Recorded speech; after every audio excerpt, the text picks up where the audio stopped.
साबिक रुकन असम्बली नारायण खेड़ BRS M Bhopal Reddy और साबिक रुकन असम्बली जोकुल गंगाराम ने मुस्तकिर तड़कल में मुनक्किदा BRS के ज़ेर एहतमाम धरना प्रोग्राम में शिरकत की। इस मौके पर मुनक्किदा धरना प्रोग्राम से मुखातिब करते हुए उन्होंने बरसर इक़्तिदार कांग्रेस हुकूमत के रुकन असम्बली नारायण खेड़, रुकन पार्लियामेंट ज़हीराबाद और आला ओहदेदारों पर BRS दौरे हुकूमत में मंजूर शुदा नए मंडल के नए तामीरी कामों को जल्द से जल्द मुकम्मल करवाने पर जोर दिया। इस मौके पर उनके हमरा साबिका ZPTC अंजनीलू, साबिका MPTC वेंकट रेड्डी, मुकामी BRS कायदीन, कारकुनों और अवाम की कसीर तादाद ने शिरकत की।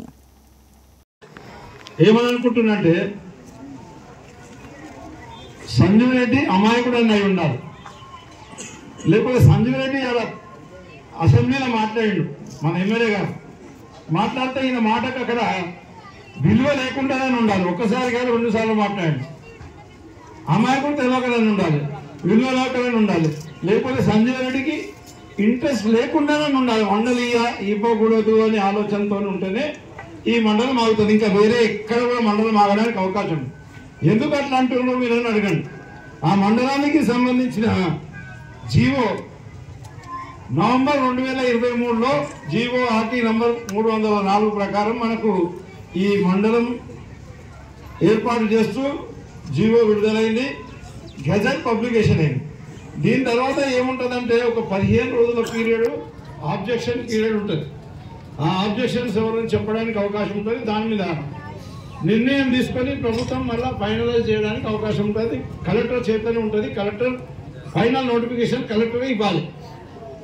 మనకి ఏమైంది, దీని తర్వాత అక్టోబర్లోనే మనకు ఎలక్షన్ నోటిఫికేషన్ వచ్చింది. 5 తారీఖు అనుకుంటా, 5 తారీఖు నోటిఫికేషన్ వచ్చింది. మనం ఇక్కడ తీసుకొచ్చి ఆల్రెడీ అంటే ఈ ప్రొసీజర్ అప్పుడు నాకు కూడా తెలియదు, వస్తాను తెలియకనే మన మినిస్టర్ గారిని హరీశ్రావు గారిని తీసుకొని వచ్చి ఇక్కడ మండలం స్టార్ట్ చేద్దామని ఆలోచన చేసినాం.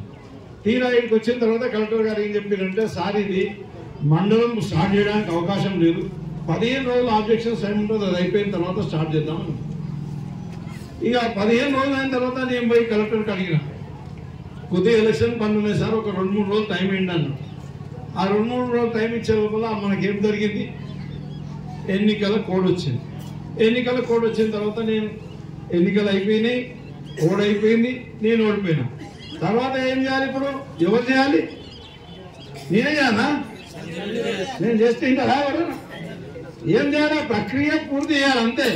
ఇంకా కొత్తగా మండలం పోయి ఆడ అసెంబ్లీలో అడగాల్సిన అవసరం లేదు, ఇంకెక్కడ అడగాల్సిన అవసరం లేదు. జీవో వచ్చింది, గెజెట్ పబ్లికేషన్ అయింది, ఆబ్జెక్షన్స్ కంప్లీట్ చేయాలి. కంప్లీట్ చేసి మండలం కొత్తగా ప్రారంభించాలి, రెవెన్యూ మండలం ప్రారంభించాలి. అదే మాదిరిగా మండల ప్రజా పరిషత్లో ప్రారంభించాలి. ఏం జరిగింది, కొత్తగా ఏర్పాటు చేసిన నిజాంపేటలో జరిగిపోయింది. నిజాంపేటలో జరిగింది, ఇక్కడ తడకల్లో జరగలేదు. తడకల్లో కూడా ఒకవేళ మీరు ఇంట్రెస్ట్ తీసుకుని ఉంటే ఈ 15 నెలల కాలంలో 2 రోజులు పని అయిపోతుంది. నేను ఇప్పటికీ పెద్దలు చెప్పారు, మన గంగారామన్న గారు చెప్పారు, మీకు ప్రొసీజర్ తెలియకపోతే న్యాయంపై రండి, కలెక్టర్ దగ్గర కూర్చోండి, 2 రోజుల కూడా మండల్ డిక్లేర్ చేయించే బాధ్యత మా అన్నగారిని లేకపోతే మా బాధ్యత అని చెప్పేసి